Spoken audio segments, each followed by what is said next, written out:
So hi guys, நான் உங்களிடத்துல தண்டபாணி.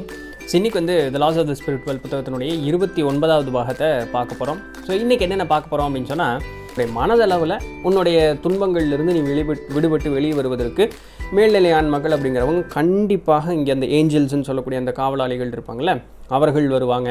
நம்மளுடைய மேல்நிலை ஆன்மாக்கள் வருவாங்க. ஸோ அவர்கள் கண்டிப்பாக நம்மளுடைய வாழ்க்கையை கடந்து போவதற்குண்டான அந்த மனோபலம் அப்படிங்கிறத நம்மளுக்கு கண்டிப்பாக கொடுப்பாங்க. இது ஒன்று தான் உன்னால் செய்ய முடிஞ்சது இந்த பூமியில். ஏன்னா இந்த பூமியில் உனக்கு சக்தி இல்லை. அநீதி இழைக்கிறவனுக்கு இந்த பூமியினுடைய நியதியின்படி சக்தி அதிகமாக இருக்குது. காசு பணமோ இது அரசியல் பலமோ ஏதோ ஒன்று அவன் பெரிய ஆளாக இருக்கான், அவனை ஒன்றும் பண்ண முடியல. அந்த மாதிரி சூழ்நிலையில் உன்னால் செய்ய முடிஞ்சதெல்லாம் என்ன? தற்கொலையும் பண்ணக்கூடாது. அதுவும் ஒரு பாவமாக சேர்ந்துடும். அதனால் அந்த மன வருத்தமும் அந்த ஒரு காலமும் கழித்து போகிறதுக்காக நீ உன்னை இறைவனை வேண்டி நில்லு. அதுதான் நீ செய்ய வேண்டிய ஒரே ஒரு காரியம். இறை நம்பிக்கை கெட்டு போச்சு, நீ எல்லாத்தையும் வெறுத்துட்டேன்னு சொன்னாலும் உன்னுடைய சப்கான்ஷியஸ் அரெஸ்ட் ஆயிரும். ஸோ அதுவும் உன்னால் பண்ண முடியாது. நீ நம்பிக்கையோடு இருந்து இதுவும் கடந்து போம். ஸோ அந்த ஒரு நிலையில் இரு. உனக்கு உதவி செய்யக்கூடியது கண்டிப்பாக மேல்நிலை ஆன்மாக்கள் வருவார்கள். இல்லைப்பா, ரொம்ப மோசமான ஒரு சூழ்நிலை ஆகிப்போச்சு. அதாவது ஒரு 5வது படிக்கிற பையனுக்கு 10வது படிக்கிற பேப்பர் வந்துருச்சு. என்ன பண்ணுறது? ஆப்வியஸ்லி அவனால் ஒன்றுமே பண்ண முடியாது. கண்டிப்பாக அவனுக்கு அதில் என்ன இருக்குதுன்னு கூட அவனுக்கு தெரியாது. அந்த மாதிரி சூழ்நிலைகளில் நம்ம ஏற்கனவே அங்கிருந்து கீழே இறங்கி வரும்பொழுது அந்த வாக்கின் அப்படின்னு சொல்லக்கூடிய வேறொரு உயர்நிலை ஆன்மா, அதாவது 5வது படிநிலை 5வது ஸ்டேஜுக்கு மேலே இருக்கக்கூடிய ஒரு ஆன்மாவை சூஸ் பண்ணிட்டு தான் நம்ம இங்கே வருவோம். வெரி ரேர் கேசஸில் இது நடக்கும். இதுவும் ரேர் கேசஸ் நடக்கக்கூடிய ஒரு விஷயம். ஒரு 10வது பாடத்தை 5வது படிக்கிற பையனுக்கு கொடுத்த மாதிரி ஒரு சூழ்நிலை வந்துருச்சு. உங்களால் டாலரேட்டே பண்ண முடியாத ஒரு சூழ்நிலைக்கு வந்துருச்சு அப்படின்னு வச்சுக்கோங்களேன். அப்போ என்ன பண்ணோன்னா, நம்மளுடைய ஆழ் மனசு நம்மளுடைய அந்த ஹை குட் சோல், நம்மளுடைய படிநிலையினுடைய ஹை குட் சோல்கிட்ட வேண்டி கேட்கும் பொழுது நம்மளுடைய ஆன்மூலகம் போய் அந்த 5வது படிநிலை 5வது ஸ்டேஜுக்கு மேலே இருக்கக்கூடிய ஏதோ ஒரு ஆன்மா நம்மளுடைய உடலுக்குள்ளே வந்துடுமா.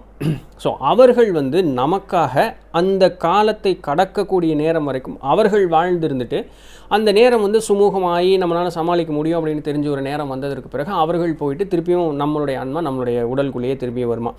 இந்த மாதிரியும் கூட நடக்கும். இதற்குண்டான ஏற்பாடுகள் எல்லாமே ஒரு ஆன்மா பண்ணிட்டு தான் இந்த உலகத்துக்குள்ளேயே வருவாங்க அப்படின்னு சொல்கிறாங்க. பட் ஸ்டில் நீ சும்மா ஆமாங்க நானும் ரொம்ப கஷ்டமாக இருக்குங்க, எனக்கு இன்னொரு ஆன்மா தான் என் உடம்புக்குள்ளே பூந்துருச்சுன்னெல்லாம் பேசாதீங்க. அது கண்டிப்பாக யாராவது கமெண்ட் பண்ணுவீங்க.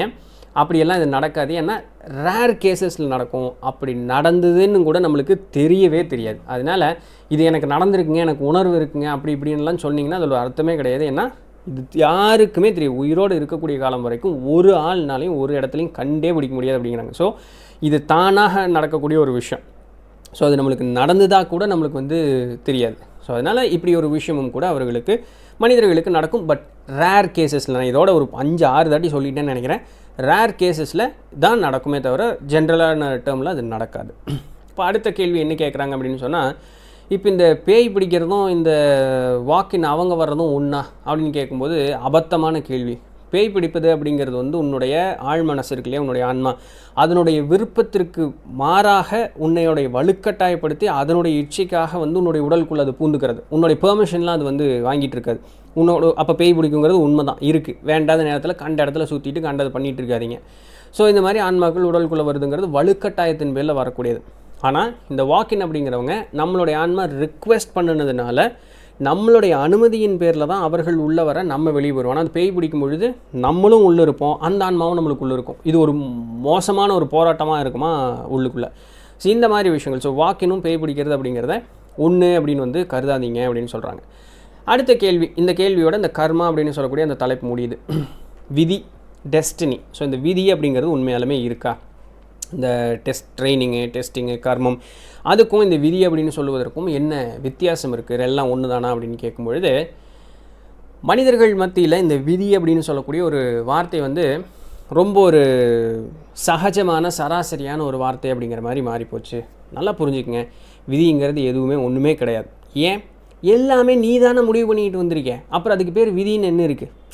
யாரோ ஏதோ ஒருத்தர் என்னமோ ஒன்று ஏதோ நம்ம தலையில் கொடுத்த மாதிரியும் அதில் மீறி நம்மளால் நடக்க முடியாத மாதிரியும் அந்த கொடுத்தவருக்கு பேர் கடவுள்னு ஒரு பேரை வச்சு எல்லா பழியும் தூக்கி அவங்க மேலே போட்டுக்கிட்டு நம்ம வாழ்க்கை மாறவே மாறாது, நம்ம வாழ்க்கையை இப்படி தான் அப்படின்னு சொல்லக்கூடிய தைரியம் இல்லாத கோழைகள் சொல்லக்கூடிய ஒரு வார்த்தை தான் இந்த விதி அப்படின்னு சொல்லக்கூடியது அப்படிங்கிறாங்க.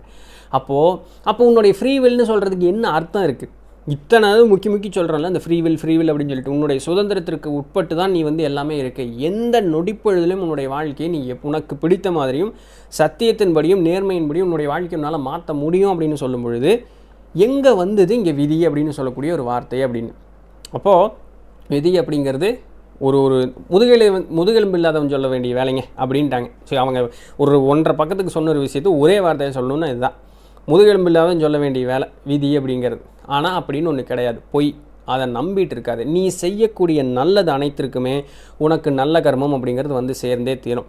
நீ செய்யக்கூடிய தீயதற்கு அனைத்திற்குமே தீய கர்மம் அப்படிங்கிறது வந்து சேர்ந்தே தீரும். இதெல்லாம் யாருனால நடந்தது? உன்னால் நடந்தது. இந்த நல்லது செய்யக்கூடியவன் அவன் வந்து இன்னும் மேல்நிலை அடையணும் அப்படிங்கிறதுக்காக அவனுக்கு பயிற்சி கொடுக்கப்படுகிறது. கொடுக்கக்கூடிய பயிற்சியை சோதிச்சும் பார்க்கக்கூடியது. அந்த சோதனையில் ஜெயிச்சிட்டான் அப்படின்னு சொன்னால் அடுத்த ஒரு படிநிலைக்கு போயிடுறான். அவனுடைய வாழ்க்கையில் முன்னேற்றம் அடைஞ்சிக்கிட்டே போயிட்டே இருக்கான். இந்த பயிற்சியோ சோதனையோ எடுக்காதவன் கீழ்நிலை அடைஞ்சிட்டே இருக்கான். ஆனால் அவனும் ஒரு கட்டத்தில் அந்த சோதனையும் பயிற்சியும் எடுத்துக்கிட்டே தான் ஆகணும். இது எல்லாமே யாருனால் முடிவு பண்ணப்பட்டது? இந்த இப்படிப்பட்ட பயிற்சிகள் எனக்கு வேணும் அப்படின்னு சொல்லியும் இந்த சோதனைகள் எல்லாம் நான் எதிர்கொள்வதற்கு தயாராக இருக்கிறேன்னு சொல்லக்கூடிய முடிவை யார் எடுத்தது? நீ தான் எடுத்துகிட்டு வந்த. இப்போ விதிங்கிறது எங்கே வந்தது? அப்போது விதி அப்படின்னு ஒன்று சொல்லிவிட்டு இது எனக்கெல்லாம் இப்படி தாங்க கொடுத்துட்டாங்க, அதனால தாங்க இப்படி இருக்கேன், எனக்கு வந்து என்ன பண்ணினாலும் முடியாதுங்க அப்படின்னு சொல்லக்கூடிய ஒரு வார்த்தையை உன் வாயிலிருந்து வருது அப்படின்னு சொன்னால் அது வந்து உன்னுடைய ஒரு இயலாமைத்தனம் தான் வந்து அந்த விதி அப்படிங்கிறதுக்கு வந்து நீ சொல்லக்கூடிய அந்த வார்த்தைகள் அப்படின்ட்டு. அப்போது நன்மை செய்யும் பொழுது எதன் மூலமாக எப்படி எனக்கு வந்து அந்த நன்மைகள் அப்படிங்கிறது வந்து எனக்கு கிடைக்குது அப்படின்னு கேட்டால், இங்கே வந்து புண்ணிய பலனுக்கு கொடுக்கக்கூடிய அந்த ஒரு பரிசு அப்படிங்கிற மாதிரி வந்து பார்த்தோம்னா இங்கே காசு பணம் இல்லை, எதுவுமே மெட்டீரியலிஸ்டிக் திங்ஸ் எல்லாம் வந்து அவர்கள் இது பண்ண மாட்டாங்க. எப்படிப்பட்ட நன்மைகள் வருது பாருங்களேன்.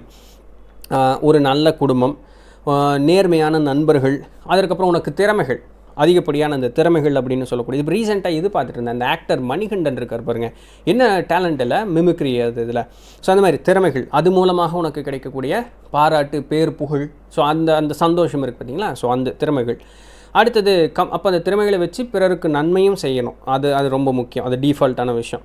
அடுத்தது கம்ஃபர்ட்ஸ், நிம்மதியான ஒரு வாழ்க்கை, கேட்ட மாதிரி கிடைக்கக்கூடிய அந்த ஒரு நிம்மதியான ஒரு வாழ்க்கை. பெட்டு, நம்மளுடைய வளர்ப்பு பிராணிகள் இருக்குது பார்த்தீங்களா, ஸோ அந்த பெட்டு. அதுக்கப்புறம் ஒரு நல்ல குருவை, போலி குரு இல்லை, உண்மையான நேர்மையான நல்ல குரு கிடைக்கிறதுக்கே வந்து புண்ணியம் செஞ்சுருக்கணும் அப்படின்னு சொல்கிறாங்க. அடுத்தது இந்த சைக்கிக் எபிலிட்டிஸ், ஆன்ம இதெல்லாம், இந்த ஆட்டோ ரைட்டிங்கு. அதுக்கப்புறம் இந்த குழந்தைகள்லேயே வந்து திறமையான குழந்தைகள்லாம் இருக்கும் தெரியுமா, அது பெரியவனாகி திறமை இல்லை, இந்த ஏதோ 3 வயசு குழந்தை வந்து திருக்குறள் எழுதுது, அது இதுன்னு பயங்கரமாக அந்த கம்ப்யூட்டர் மைண்டு அப்படி இப்படின்னு சொல்கிறாங்க இல்லையா, அதெல்லாம் அந்த புண்ணிய பலன்கள்னால் நடக்கக்கூடியது. பெஸ்ட்டு கம்யூனிகேட்டர், பெஸ்ட்டு கம்யூனிகேட்டர், அவனை மாதிரி பேச்சு திறமைக்கு ஆளே இல்லை அப்படின்னு சொல்லக்கூடிய best communicator. Healing powers, so என்னால் அடுத்தவர்களுடைய நோயோ, மனநோயோ, உடல் நோயோ ஏதோ ஒன்றையும் குணப்படுத்த முடியும். அதுக்கப்புறம் நிறைய புது கண்டுபிடிப்புகள், சயின்டிஸ்ட்டு, இதெல்லாமே புண்ணிய பலன்கள்னால, ஏன்னா இவர்கள்னால பிறருக்கு நன்மை பயக்குது பாருங்களேன். ஸோ அந்த சயின்டிஸ்ட்டு. அடுத்தது மக்களுக்கு சேவை செய்யக்கூடியவர்கள், இந்த சேவை வந்து நான் செஞ்சால் புண்ணியம் கிடைக்கணும்னு நினைக்கக்கூடியவர்கள் இல்லை, மனதார அவர்கள்னால் அந்த அடுத்தவங்க கஷ்டப்படுறதை தாங்கவே முடியாது, அப்படிப்பட்ட ஆன்மாக்கள், தூய ஆன்மாக்கள், அந்த மாதிரி ஆட்கள். அதுக்கப்புறம் நல்ல ஹெல்த், உடல் பலம், ஸோ மனோபலம், ஸோ அந்த மாதிரி இருக்கக்கூடியது. அதுக்கப்புறம் நெகட்டிவ் எனர்ஜியிலேருந்து பயங்கரமான ப்ரொடெக்ஷனுங்க. அவன் நம்மளுக்கு என்ன செஞ்சாலும் சரி அப்படி ரிட்டன் அவனுக்கு போயிடும், இல்லை அப்படி நல்லிஃபை ஆயிரும். ஸோ அந்த மாதிரி ப்ரொடெக்ஷன். அதுக்கப்புறம் நம்மளுடைய விருப்பப்பட்டவர்களுக்கும் சேர்ந்து கிடைக்குமா, ஸோ இந்த மாதிரி விஷயங்கள் எல்லாமே. அதுக்கப்புறம் நம்ம ஆன்மீக வழிக்கு போகிறதுக்கு உண்டான முன்னேற்றம், வழிபாதை, கைடன்ஸு, ஸோ இறை ஞானம் அப்படின்னு சொல்லக்கூடியது, இது எல்லாமே நம்மளுக்கு வந்து கிடைக்கும். வாழ்க்கையில் எந்த பிரச்சனைகள் இருந்தாலுமே அந்த பிரச்சனைகளை எளிமையாக அப்படி கடந்து போகிறதுக்கும் அதை சால்வ் பண்ணுறதுக்கு உண்டான அந்த திறமைகள் அப்படிங்கிறது நம்மளுடைய கர்மங்களை வந்து தீர்த்து கொள்ளுவதற்குண்டான வாய்ப்புகளும் கூட நமக்கு புண்ணியம் இருந்தால் தான் கிடைக்கும் அப்படிங்கிறாங்க பாருங்களேன். அப்போ வேகமாக நம்மளுடைய கர்மங்களை முடிச்சிட்டோம்னா திருப்பி இங்கே பிறக்கணும்னு அவசியம் இல்லை, அதுக்கே புண்ணியம் சேர்த்து வச்சுருக்கணும். அப்போ வாழ்க்கையில் கஷ்டப்படுவான், ஆனால் அவனுக்கு கஷ்டமாக அது தெரியாது. அப்போது நம்ம கர்மத்தை வேகமாக தொலைக்கணும் அப்படிங்கிறதுக்கே அந்த வாய்ப்புகள் கிடைக்கணுன்னாவே நம்மளுக்கு புண்ணியம் இருக்கணும் அப்படிங்கிறாங்க. அடுத்தது உன்னுடைய அந்த ஆன்மீக பாதை இருக்குது பார்த்தீங்களா, அதை வந்து இந்த மிஷன், இந்த உலகத்திற்கு வந்த ஒரு காரணம் இருக்குது பாருங்கள், அதில் எள்ளளவும் தவறு செய்யாமல் சீக்கிரமாக முடிக்கிறதுக்குண்டான அந்த ஒரு காரியமும். இதுக்கு எல்லாத்திற்குமே உன்னுடைய புண்ணிய பலன்கள் இருந்தால் மட்டுமே இதெல்லாமே முடியும். பாவகர்மம் இருந்தால் நம்மளுக்கு என்னன்னு நம்மளுக்கே தெரியும். அப்போது இத்தனை விஷயங்களும் தன்னிச்சையாக தானாக நடக்கும் எப்போ நீ புண்ணியத்தை சேர்த்து வச்சுருந்த அப்படின்னு சொன்னான். ஸோ நீ செய்ய வேண்டியது எல்லாமே மனசை ஒருநிலைப்படுத்திக்கோ. இந்த உலகத்தில் இருக்கக்கூடிய விஷயங்கள் என்னை பாதிக்குது, இந்த உலகத்தில் இருக்கக்கூடிய சுகங்கள் தான் எனக்கு முக்கியம்னு சொல்லக்கூடிய அந்த ஒரு எண்ணத்திலேருந்து வெளியே வந்து இது ஒரு டெம்பரரி ஸ்டேஜ், இந்த ஸ்டேஜை கழட்டிடுவாங்க கொஞ்ச நாளில். சரிங்க, ஸ்டேஜை கழட்டினா நம்ம கீழே இறங்கி போயிட வேண்டியதான். இங்கே இந்த இடத்துல மேலே போவோம். அப்போது அங்கே போகும்பொழுது தான் உண்மையான அந்த ஒரு இது வந்து வீடு அங்கே தான். இங்கே இப்போ ஒரு கூத்துக்கு வந்திருக்கோம், கூத்து ஆடிக்கிட்டு இருக்கோம், திருப்பி எங்கே போனோம் வீட்டுக்கு போவோம். வீட்டுக்கு போகும்போது கூத்துக்கு போனேன்னு செருப்பில் போடுவாங்க.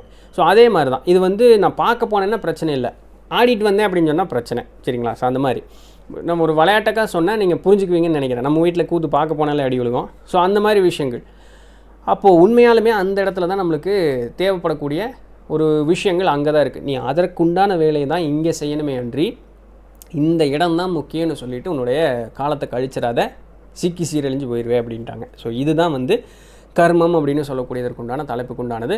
அடுத்தது வந்து இந்த உலகத்தில் ஏன் பிறந்தோன்னு ஒரு காரணம் இருக்கும் இல்லையா, இந்த உலகத்தில் பிறந்தோம் அப்படின்னு சொல்லிட்டு. ஸோ அது என்ன அப்படிங்கிறது மாதிரி தொடங்குறாங்க. பார்க்கலாம், ஒன்றா நாளைக்கு பார்ப்போம், இல்லை அடுத்த புதன்லேருந்து எப்படி பார்த்துட்டே வருவோம். ஸோ இதுதான் இன்றைக்கு உண்டான வீடியோ. உங்களுக்கு பிடிச்சிருந்திருக்கும், இன்ஃபர்மேட்டிவாக இருந்திருக்கும் அப்படின்னு நம்புகிறேன். நாளைக்கு வேறு ஏதாவது ஒரு சுவாரஸ்யமான செய்தியில் சந்திப்போம், இல்லை இதைவே கண்டினியூ பண்ணுறதுனா பண்ணுவோம். ஸோ அது வரையும் தொடர்ந்து எழுந்திருங்கள். நான் உங்கள் தண்டபாணி. நன்றி.